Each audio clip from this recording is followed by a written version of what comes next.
ಏನಾದರೂ ಇರಲಿ, ನಾವು ಹೌದು ಇಡೀ ಸಮುದಾಯಕ್ಕೆ ಗೊತ್ತಾಗಬೇಕು, ನಕ್ಸಲಿಸಮ್ಮು ಬರಬಾರ್ದು ರಾಜ್ಯದಲ್ಲಿ ಅಂತಕ್ಕಂಥ ಒಂದು ಸಂದೇಶ ಹೋಗಬೇಕು. ಅದನ್ನು ಮುಖ್ಯಮಂತ್ರಿಗಳ ಮುಂದೆ ಮಾಡುವಾಗ ಇಡೀ ಸಮುದಾಯಕ್ಕೆ ಅಂದರೆ ಇಡೀ ರಾಜ್ಯದಲ್ಲಿ ಎಲ್ಲರಿಗೂ ಗೊತ್ತಾಗ್ತದೆ. Those who believe in naxalism they will rethink. ಹೌದಪ್ಪ, ನಾವು ಮಾಡಬಾರ್ದು, ಮುಖ್ಯಮಂತ್ರಿಗಳು ಈ ರೀತಿ ಹೇಳ್ತಾ ಇದ್ದಾರೆ, ಭರವಸೆಯನ್ನು ಕೊಟ್ಟಿದ್ದಾರೆ, ಅಂದರೆ ಇಡೀ ಸರ್ಕಾರ ನಮ್ಮನ್ನು ಬದಲಾವಣೆ ಮಾಡೋದಕ್ಕೆ ಪ್ರಯತ್ನ ಮಾಡ್ತಾ ಇದೆ ಅನ್ನೋ ಒಂದು ಸಂದೇಶ ಕೊಡಬೇಕು ಅಂತೇಳಿ ಮಾಡಿದ್ದೇವೆ. ಅದರಲ್ಲಿ ತಪ್ಪೇನಿದೆ? ಏನು ತಪ್ಪು ಅಂತ ಹೇಳಲಿ ಅವರು. ಸುಮ್ಮನೆ ಮುಖ್ಯಮಂತ್ರಿಗಳ ಮುಂದೆ ಯಾಕೆ ಮಾಡಬಾರ್ದಾಗಿತ್ತು ಅದನ್ನು ಹೇಳಬೇಕಲ್ಲ. ಆಗಲಿ, ತಪ್ಪೇನಿದೆ? ಬೇರೆಯವ್ರಿಗೂ ಕೂಡ ಇದೇ ರೀತಿ ಎಲ್ಲರಿಗೂ ಮಾಡ್ತೀವಿ. ಯಾರಿಗೆ ನಕ್ಸಲಿಸಮ್ಗೆ ನಕ್ಸಲೈಟ್ಸ್ ಆಗಿ ಅವರು ಹೋರಾಟ ಮಾಡಿ ಅವ್ರು ಮಾಡೋಕ್ಕೆ ಹೋಗ್ತಾರೆ, ಅವರು ಬೇಡ ಅಂತ ಹೇಳುವಾಗ ಅವ್ರಿಗೂ ಮಾಡ್ತೀವಿ. Sunil BJP leader urban Naxal ಮಾಡ್ತಾರೆ, ಅವರು ಹೇಳ್ತಾ ಇರ್ತಾರೆ. ಅವರ ಕ್ಷೇತ್ರದಲ್ಲೇ ಜಾಸ್ತಿ ಆಗ್ತಾ ಇದ್ದಿದ್ದು, ಅಲ್ಲೇ ಇರೋದು ANF, ಕಾರ್ಕಳದಲ್ಲೇ ಇದೆ ಅಲ್ವಾ ANF.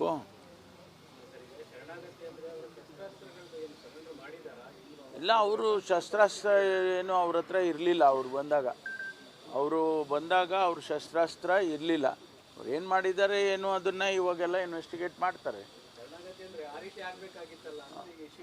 ಅವರು ಶಸ್ತ್ರಾಸ್ತ್ರನ ಬಿಟ್ಟೇ ಬಂದಿದ್ದಾರೆ. ಅವರು ಅಲ್ಲಿ ಎಲ್ಲಿ ಬಿಸಾಕಿದ್ದಾರೆ ಅದೆಲ್ಲ ಈಗ ಪೊಲೀಸ್ನವರು ಹುಡುಕ್ತಾರೆ.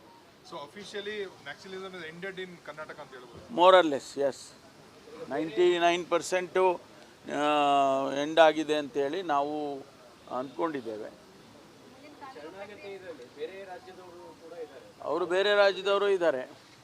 ಅವರಿಗೆ ಮುಖ್ಯಮಂತ್ರಿಗಳ, ಆ ರಾಜ್ಯದ ಮುಖ್ಯಮಂತ್ರಿಗಳಿಗೆ ನಮ್ಮ ಮುಖ್ಯಮಂತ್ರಿಗಳು ಮಾತನಾಡ್ತಾನೆ ಅಂತ ಹೇಳಿದ್ದಾರೆ. ಯಾಕೆ ಅಂತ ಹೇಳಿದ್ರೆ ಅವರು ಕೇಸ್ಗಳೆಲ್ಲ ಆ ರಾಜ್ಯದಲ್ಲಿದ್ದಾವೆ.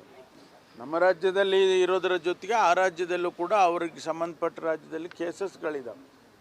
ಆದ್ದರಿಂದ ಆ ರಾಜ್ಯದ ಸರ್ಕಾರ ಅನ್ನೋದು ಕೂಡ ತೀರ್ಮಾನ ಮಾಡಬೇಕಲ್ಲ. ಅದಕ್ಕೋಸ್ಕರ ಮುಖ್ಯಮಂತ್ರಿಗಳು ನಿನ್ನೆ ಸ್ಪಷ್ಟವಾಗಿ ಹೇಳಿದ್ದಾರೆ. ಆ ಮುಖ್ಯಮಂತ್ರಿ, ಕೇರಳ ಮುಖ್ಯಮಂತ್ರಿಗಳಿಗೆ, ತಮಿಳುನಾಡು ಮುಖ್ಯಮಂತ್ರಿಗಳಿಗೆ ಇಬ್ಬರಿಗೂ ಮಾತನಾಡ್ತೀನಿ ಅಂತ ಹೇಳಿದ್ದಾರೆ. ಸರ್, ನಿನ್ನೆ ಇದು ಡಿನ್ನರ್ದು ಪೋಸ್ಟ್ಮನ್ ಆದಮೇಲೆ ರಾಜಣ್ಣ ಉಪಮುಖ್ಯಮಂತ್ರಿ ಬಗ್ಗೆ ಅವ್ರ ಆಸ್ತಿ ಬರ್ಸ್ಕೊಂಡ್ಬಿಟ್ಟಿದೀವ ಅಂತ ಮಾತಾಡಿದ್ದಾರೆ. ಬಿಜೆಪಿ ಅವರು ಇದನ್ನ ದೊಡ್ಡದಾಗಿ ತಗೊಂಡು ನಗೆಪಾಟ್ಲಾಗಿದೆ ಕಾಂಗ್ರೆಸ್ ಅಂತ ಹೇಳ್ತಿದ್ದಾರೆ. ಅಲ್ಲ, ಅವ್ರದ್ದು ಸರಿ ಮಾಡ್ಕೊಳ್ಳಿ. BJP ಅವ್ರು ಮೊದಲು ಅವ್ರು ಸರಿ ಮಾಡ್ಕೊಳ್ಳಿ, ಆಮೇಲೆ ನಮ್ಮ ಮೇಲೆ ಕಾಮೆಂಟ್ ಮಾಡಲಿ. ಸರ್, CLP ಕರೆದಿದ್ದೀರಿ ಸರ್? CLP ಕರೆದಿದ್ದಾರೆ. ಇನ್ನೂ ಅಜೆಂಡಾ ಏನಂತ ಗೊತ್ತಿಲ್ಲ, ಕರೆದಿದ್ದಾರೆ. ಗೊಂದಲ ಎಲ್ಲಿದೆ ಅಂತ ಫಸ್ಟ್ ಗೊಂದಲ ಇದೆಯಾ ಇಲ್ವಾ ಅಂತದ್ದು ಉತ್ತರ ಸಿಗ್ಬೇಕಲ್ಲ. ಗೊಂದಲ ಎಲ್ಲಿದೆ? ಏನು ಮುಂದೂಡಿದ್ದೀವಿ, ಅದಕ್ಕೆ ಅನೇಕ ಕಾರಣಗಳಿದ್ದಾವೆ. ಅವರು AICCನವರು ನಾವು ಭಾಗವಹಿಸ್ತೀವಿ ಅಂತ ಹೇಳಿದ್ದಾರೆ. ಭಾಗವಹಿಸಿ ಅಂತ ಅವ್ರ ಡೇಟ್ಗೆ ಮುಂದಕ್ಕೆ ಹಾಕಿದ್ದೇವೆ. ಅವ್ರು ಬಂದಾಗ ಡೇಟ್ ನಂಬಿಕೆ ಪ್ರಶ್ನೆ ಏನು ಬಂತು? ಅಲ್ಲ ರೀ, ನಂಬಿಕೆ ನೀವೇ ಕ್ರಿಯೇಟ್ ಮಾಡೋದು, ನೀವೇ ಕ್ರಿಯೇಟ್ ಮಾಡ್ತೀರಾ. ಬೆಳಗ್ಗೆ ಒಂದು, ಸಾಯಂಕಾಲ ಒಂದು. ಅಲ್ಲಲ್ಲ, ನಾವು ಹೌದಪ್ಪ, ನೀವು ಯಾಕೆ ಆ ಥರ ವಿಶ್ಲೇಷಣೆ ಮಾಡ್ತೀರಿ? ಯಾರು? ಅಲ್ಲಲ್ಲ, ನಿನ್ನೆ ನೀವು ಹೇಳಿದ್ದು ಮುಂದಕ್ಕೆ ಹಾಕಿದ್ದು AICCನವ್ರು ಬರ್ತಾರೆ, ಜನರಲ್ ಸೆಕ್ರೆಟರಿ ಅವರೇ ನನ್ನ ಹತ್ರನೇ ಮಾತಾಡಿ ಹೇಳಿದರು, ನೋಡಿ ಮುಂದಕ್ಕೆ ನಾನು ಭಾಗವಹಿಸ್ತೇನೆ. ನಾನು ಹೇಳಿದೆ ನೀವು ಬನ್ನಿ ಭಾಗವಹಿಸಿ, ನಮ್ಮದೇನು ಇದರಲ್ಲಿ ಯಾವ ರಾಜಕಾರಣ ಇಲ್ಲ, ಸೀಕ್ರೆಟ್ ಮೀಟಿಂಗ್ ಏನಲ್ಲ ಇದು, ನಮ್ಮ ಸಮಸ್ಯೆಗಳು ಚರ್ಚೆ ಮಾಡಬೇಕು ಅಂತ ಸೇರ್ತಾ ಇದ್ದೇವೆ, ಅಷ್ಟು ಬಿಟ್ಟರೆ ಬೇರೆ ಏನಿಲ್ಲ. ಅದಕ್ಕೆ ನೀವೇ ಬನ್ನಿ, ನೀವೇ ಪ್ರಿಸೈಡ್ ಮಾಡಿ ಅಂತ ಹೇಳಿದೆ ನಾನು. ಅದಕ್ಕೆ ನಾನು ಡೇಟ್ ಕೊಡ್ತೀನಿ ಅಂತ ಹೇಳಿದ್ದಾರೆ. ಅವ್ರು ಕೊಟ್ಟ ಮೇಲೆ ಮಾಡ್ತೀವಿ. ಯಾರು ರೀ ಆತಂಕ ಮಾಡಿದವರು? ಯಾರು ಮಾಡಿದವರು ಆತಂಕ? ಅಲ್ಲಲ್ಲ, ಯಾರು ಗೊತ್ತಿಲ್ಲಪ್ಪ ನನಗೆ. ನನಗೆ ಗೊತ್ತಿರುವ ಹಾಗೆ ಯಾವ ಆತಂಕನೂ ಇಲ್ಲ. ಯಾರು ಇಲ್ಲಿ ಸ್ಪಷ್ಟವಾಗಿ ಹೇಳಿದ್ದೇನೆ ನಾನು, ಯಾರು ಇಲ್ಲಿ ಆತಂಕ ಪಡ್ತಕ್ಕಂಥ ಅಗತ್ಯತೆ ಇಲ್ಲವೇ ಇಲ್ಲ. ಸುಮ್ಮನೆ ಅವ್ರು ಯಾರು ಹೇಳಿದರು, ನೀವೇನು ಹೇಳಿದರು, ಅವ್ರೇನು ಹೇಳ್ತೀರಾ ಅಂದರೆ ಅದು ಆಗೋದಿಲ್ಲ. ಅದು ಇಲ್ಲಿ ಮುಂದೇನಿಲ್ಲ, ಏನಿಲ್ಲ. ಸರ್, ಈಗ ಹಾಸನದಲ್ಲೂ ಒಂದು ಅಹಿಂದ ಆಗಬೇಕಿತ್ತು, ಅದು ಪಕ್ಷದ ಇದ್ರಲ್ಲಾಯ್ತು. ಇವಾಗ ಇದೊಂದು ಆಗಬೇಕಿತ್ತು, ಇದನ್ನು ಒಂದು ಕಡೆ ಡೀರೇಲ್ ಮಾಡ್ದಂಗೆ ಆಯಿತು. ಅಲ್ಲ, ನಾವು ನಾನೆಲ್ಲಾದರೂ ಪಕ್ಷದಿಂದ ಹೊರತುಪಡಿಸಿ ಮಾಡ್ತೀವಿ ಅಂತ ಹೇಳಿದ್ವಾ? ಯಾರು ನೋಡ್ರಿ, ವಿಶ್ಲೇಷಣೆಗೆ ಮಾಡೋದಕ್ಕೆಲ್ಲ ನಾನು ಉತ್ತರ ಹೇಳೋಕ್ಕಾಗತ್ತಾ? ಅಲ್ಲಪ್ಪ, ನೀವು ಒಬ್ಬೊಬ್ಬರು ಒಂದೊಂದು ಚಾನಲ್ನವರು ಒಬ್ಬೊಬ್ಬರು ಅನಾಲಿಸಿಸ್ ಮಾಡ್ತೀರಿ. ಒಬ್ಬರು ಮಾಡಿದ್ದ ಅನಾಲಿಸಿಸ್ ಇನ್ನೊಬ್ಬರು ಮಾಡ್ತೀರಾ? ಅದೇ ಲೈನ್ ತೊಗೊಳ್ತೀರಾ? ತಗೊಳ್ಳಲ್ಲ. ನೀವೇ ಬೇರೆ ಲೈನ್ ತೊಗೊಳ್ತೀರಾ, ಅವರೇ ಬೇರೆ ಲೈನ್ ತಗೊಳ್ತಾರೆ. ಹಂಗೆ ಅಲ್ವಾ ನಮ್ಮದೂ. ಯಾರಿಗೆ ಅಂತ ಹೇಳ್ಬಿಡಿ, ನಾನು ಹೇಳ್ತೀನಿ.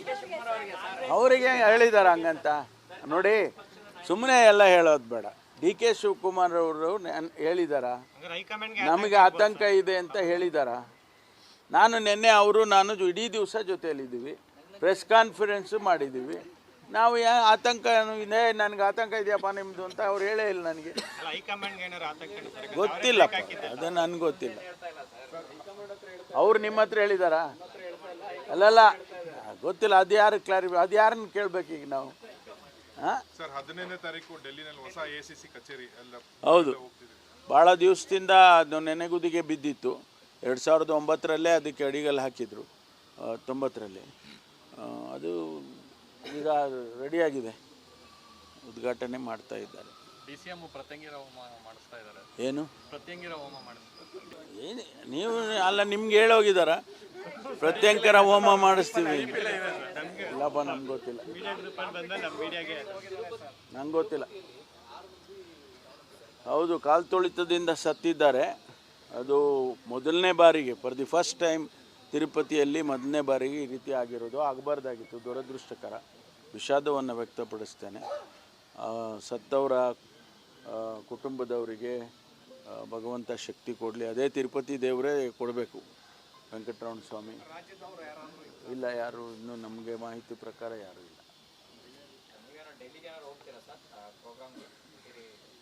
ಅದು ಕಚೇರಿಗೆ ಹೋಗಬೇಕು ಅಂತ ಅಂದ್ಕೊಂಡಿದ್ದೀನಿ. ಕಚೇರಿ ಉದ್ಘಾಟನಾ ಕಾರ್ಯಕ್ರಮಕ್ಕೆ ಹೋಗಬೇಕು ಅಂತ ಅಂದ್ಕೊಂಡಿದ್ದೀನಿ.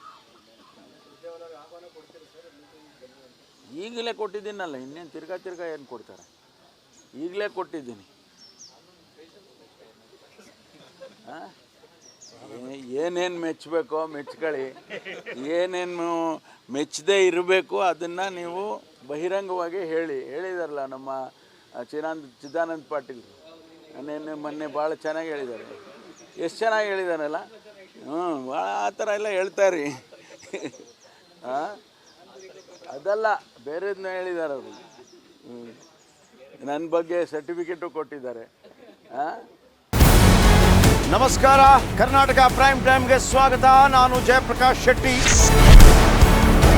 ಇಡೀ ಕರ್ನಾಡು ಇವತ್ತು ರೆಬೆಲ್ ಆಗಿ ನಿಂತಿದೆ.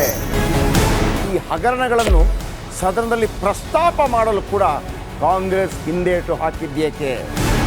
ನಿಮ್ಗೆ ಸಂಬಳ ಅದಕ್ಕೆ, ನಿಮಗೆ ವಾಹನ ಅದಕ್ಕೆ, ನಿಮಗೆ ವೆಪನ್ ಅದಕ್ಕೆ, ನೀವು ಅದನ್ನು ಸೆರೆ ಹಿಡಿಬೇಕಾಗಿತ್ತು. ನೀವು ವಿದ್ಯುತ್ ಬರ ಇದೆ ಅಂತ ಹೇಳ್ತಾ ಇದ್ದೀರಿ, ಎಲ್ಲಿ ಬರ ಇದೆ ನೀವು ಹೇಳಬೇಕು.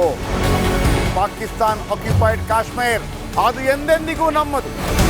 40 ಮೆಷಿನ್ಗಳು ತಂದಿತ್ತು ನೋಟ್ ಎಣಿಸುವುದಕ್ಕೆ, ಅದೇ ಹಾಳಾಯಿತು. ಮಥುರಾದ ಗಲಾಟೆ ಇದೆಯಲ್ಲ, ಅದು ಸ್ಥಳೀಯವಾಗಿ ಕೂತು ಪರಿಹರಿಸಬಹುದಾದಂಥ ಕಾನೂನಿದೆ. ಗ್ಯಾರಂಟಿ ಯೋಜನೆಯಿಂದ ನಷ್ಟ ಆಗಿದೆ, ಲಾಭ ಆಗಿದೆ, ದಯವಿಟ್ಟು ಹೇಳಿ. Dawood Ibrahim most wanted criminal ಯಾವಾಗಾದ ಅಂದರೆ ಇಲ್ಲಿ ತನಕ ಭಾರತ ದೇಶದಲ್ಲಿ ಓರ್ವ ದಲಿತ ಪ್ರಧಾನಿಯಾದಂಥ ಇತಿಹಾಸವೇ ಇಲ್ಲ. ರಿಪಬ್ಲಿಕ್ ವರ್ಲ್ಡ್ ಆಪ್ ಇದು ಕೇವಲ ಅಪ್ಲಿಕೇಶನ್ ಅಲ್ಲ, ಸಮಗ್ರ ಸುದ್ದಿಗಳ ಸಂಪರ್ಕ ಮಾರ್ಗಕ್ಕೆ ಕ್ರಾಂತಿಕಾರಿ ಬದಲಾವಣೆ. ರಿಪಬ್ಲಿಕ್ ವರ್ಲ್ಡ್ ಆಪ್ ಕೇವಲ ಸುದ್ದಿ ಅಪ್ಲಿಕೇಶನ್ ಅನ್ನ ಪರಿಚಯ ಮಾಡ್ತಾ ಇಲ್ಲ, ಬದಲಾಗಿ ಡಿಜಿಟಲ್ ಸುದ್ದಿ ಬಳಕೆಯ ಹೊಸ ಯುಗಕ್ಕೆ ನಾಂದಿ ಹಾಡ್ತಾ ಇದೆ. ಇದೊಂದು ಬ್ರೇಕಿಂಗ್ ನ್ಯೂಸ್, ಪ್ರಭಾವಶಾಲಿ ಕಾರ್ಯಕ್ರಮಗಳಿಗೆ ಗಟ್ಟಿಯಾದ ವೇದಿಕೆ. ರಿಪಬ್ಲಿಕ್ ವರ್ಲ್ಡ್ ಅಪ್ಲಿಕೇಶನ್ ಈಗ ಲೈವ್ ಆಗಿದೆ. ಗೂಗಲ್ ಪ್ಲೇ ಸ್ಟೋರ್ ಮತ್ತು ಆಪಲ್ ಆಪ್ ಸ್ಟೋರ್ ಎರಡರಲ್ಲೂ ಲಭ್ಯವಿದೆ. ಈಗಲೇ ಡೌನ್ಲೋಡ್ ಮಾಡಿ.